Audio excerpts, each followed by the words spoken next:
L'absence de formalisation de projet pour l'enfant et la difficulté des orientations. J'ai la sensation que moi, en tant que professionnelle, je ne suis pas prise en compte ni dans mes émotions, ni dans ce que je suis, ni dans ce que nous sommes en termes de valeurs et qu'on est des humains.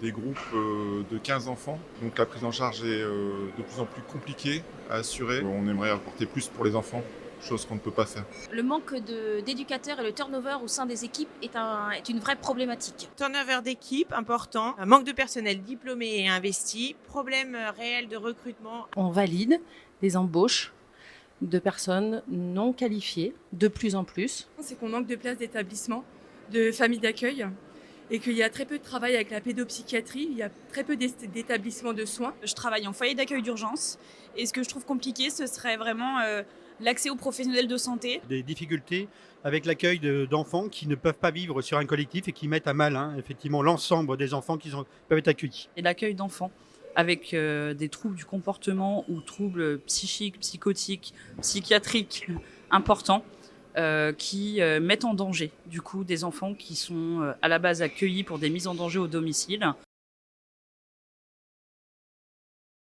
Avoir du personnel formé, proposer plus de formations et avoir plus de moyens humains et financiers. Un travail avec les écoles de formation en lien avec les réalités de terrain, les besoins et la posture professionnelle. Des solutions d'orientation plus diversifiées qui répondent davantage aux besoins des enfants, notamment en termes de structure de lieu de vie, avec du soin pour les enfants qui en ont besoin. On pense qu'il serait nécessaire de pouvoir créer des lieux de soins qui peuvent devenir des lieux de vie.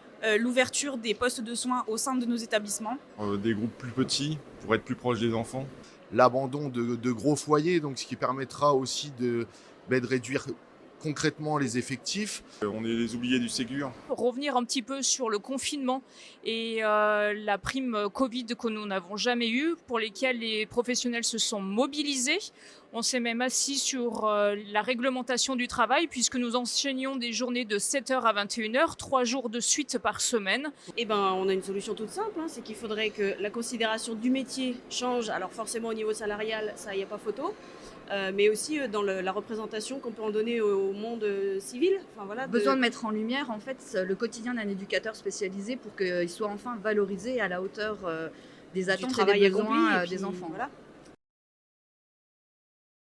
Je rêve que les lois qui régissent la protection de l'enfance soient réellement appliquées sur l'ensemble de notre territoire. Que l'égalité des chances existe pour tous les enfants de l'ASE sur le territoire. En fait. Qu'il y a des systèmes de compensation qui permettent d'avoir tous les mêmes dispositifs sur tous les territoires. Que les besoins de tous les enfants placés soient en permanence pris en compte. Nous laisser suffisamment de liberté et d'autonomie pour permettre un accompagnement dédié qui corresponde à nos valeurs. Qu'il y ait des lieux d'accueil qui soient vraiment adaptés aux besoins de l'enfant, qui soient chaleureux, sans ce côté grosse institution.